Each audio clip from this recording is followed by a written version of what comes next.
السلام عليكم ورحمة الله وبركاته. تعالوا نعمل مع بعض النهاردة الرز المعمر باللحمة بطريقة سهلة وبسيطة ومكونات سريعة والطعم تحفة والسوى مظبوط جدا جدا. تعالوا نشوف عملنا الحاجات الحلوة دي ازاي. اول حاجة عندي رز مصري مغسول ومنقوع. انا عملت 4 كوبايات عشان هعمل 3 طواجن. طبعا بتعملوا الكمية اللي انتوا عايزينها.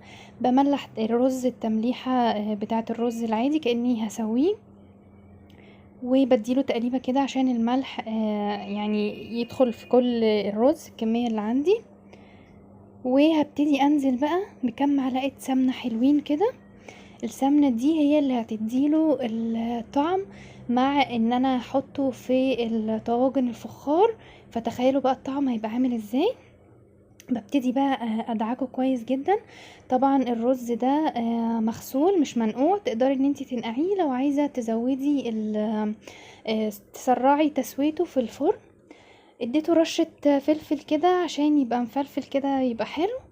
وببتدي ادعك السمنه في كل الرز عشان توصل لكل رزايه فيه ويبقى مفلفل. عندي هنا مرقتين دجاج، تقدري تستغني عنهم وتسقيه شوربة. تقدري تحطي مرقة واحدة بس تحاولي تظبطي الملح. لو حطيتي مرقتين ما تحطيش ملح كتير. هتحطي مرقة واحدة، يعني تظبطي الملح بتاعه، لان المرقة بتبقى فيها نسبة املاح علشان ما يبقاش مالح منك. وببتدي برضو ادعك المرقة في كمية الرز اللي عندي عشان يتملح حلو جدا، لان انا طبعا مش هديله تشويحة ومش اقلبه ولا اي حاجة. هو كله هيدخل الفرن في الطواجن. تقدري كمان تعمليه في صينية وتقطعيه زي المكرونة البشاميل كده، قطع مربعة في الاطباق مفيش مشكلة، بس انا حبيت اعمله في الطواجن بجد بيبقى طعمه تحفة. كده انا قلبت الرز اللي عندي في الزبدة ورشة الملح والمرقة. عندي هنا الطواجن طبعا مغسولة ونظيفة ومتنشفة كويس جدا عشان ما تدخل الفرن. في الخطوة دي الفرن ورايا ابتدى يسخن على 180 درجة علشان اساعد ان الرز يتشرب بسرعة، ان انا طبعا مش بعمله على النار. هبتدي بقى مسحة سمنة كده اغلف بيها قلب الطاجن. بجد مش قادرة اقول لكم الريحة من قبل ما يستوي طعمه تحفة. دي بقى يعني انا مسمياها اكلة الكسلانين. صحيت من النوم مش عارفة اعمل ايه، عايزة اعمل رز، الجو حر مش عايزين ناكل طبيخ. طيب نعمل صواني في الفرن، لا هتاخد وقت الكلام ده كله. عملت ايه؟ جبت شوية رز غسلتهم، سمنة ومرقة عندي ودعكتهم فيه. وقلت هعمل النهاردة طواجن الرز باللحمة في الفرن. عبارة عن رز، حتتين لحمة عندي كانوا مسلوقين وموجودين عندي، يعني ما خدوش وقت خالص. طلعت غليت اللحمة عشان تبقى سخنة معايا، طلعتها من الشوربة سبتها كده تهدى شوية عقبال ما جهزت الطواجن وجهزت الرز. تقدري كمان تاخدي من مرقة اللحمة تسقي بيها الرز، وفي الخطوة دي هتستغني بقى عن المرقة اللي احنا حطيناها في الاول. بس انا حبيت ان انا يعني ادعك المرقة في الرز كده مع السمنة مع الفلفل، بتديله طعم حلو جدا. ببتدي بقى اقطع اللحمة كده، يعني تعتبر متقطعة بشكل طولي كأنها شاورما كده. بجد الطعم كان حكاية، مع بقى الرز مع السمنة بجد كانت تحفة جدا. تقدري كمان الرز ده ما تعملوش بالسمنة، تعمليه بالزبدة. هبتدي بقى اوزع الرز في الطواجن، مش هاملة الطواجن على اخرها علشان اسيب مكان للرز ان هو يستوي، لان انا مش بعمله في حلة على النار، انا بعمله في طاجن.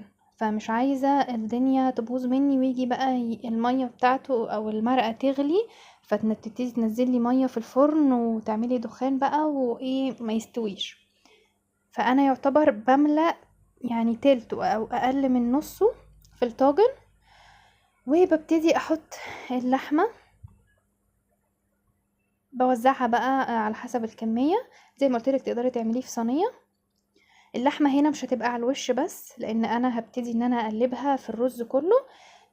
طبعا لما اجي اسقيها بقى مية شوية من اللحمة يعني هتطفو على الوش كده، بس وانتي بتاكلي هتلاقي ان في لحمة تحت يعني برضو، مش هتبقى بس متركزة على الوش، لا هتلاقيها برضو موجودة تحت وموجودة على الوش. يعني مع كل قطمة معلقة هتلاقي ان فيها رز وفيها لحمة. وجبة كاملة ومتكاملة وجميلة ولذيذة وسريعة اهي ومغذية وحلوة قوي للأطفال. الأطفال هيحبوها جدا من طعم السمنة والمرقة اللي امتزجوا في الرز وطبعا اللحمة. تقدري تشيلي اللحمة تحطي فراخ هتبقى حلوة جدا، بس انا حبيت اللحمة.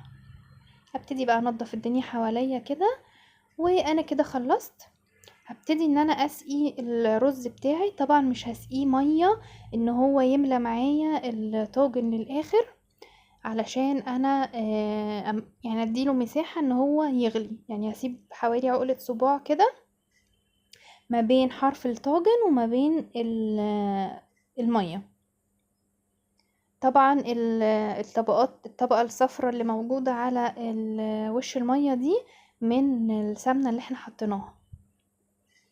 حبيت طبعا اضيف له قيمة غذائية، وعشان احمر الوش بتاعه. طبعا هو الوش بتاعه هيحمر على طول، لو محمرش معاكي من السمنة تقدري ان انتي تشغلي الشواية بعد ما الرز يستوي مدة كام ثانية كده وهيتحمر معاكي.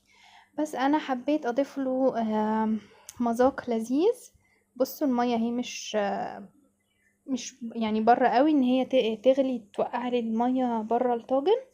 كان عندي معلقتين 3 قشطة كده، قلت بقى ايه ادلع الطاجن بتاعي. يعني القشطة مش هحطها في الطاجن الحلو بس، لا هحطها في الحادق.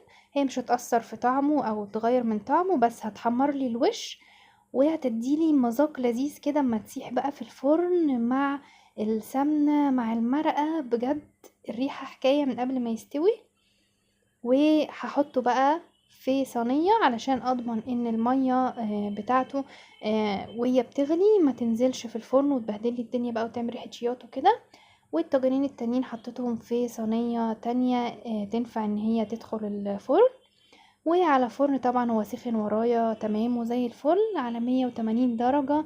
طلع معايا بالشكل التحفة ده وبجد مستوي وحلو قوي. بصوا الوش متحمر من القشطة اللي انا حطيتها، والرز مستوي من فوق ومن جوه وكله واخد سوا واحد.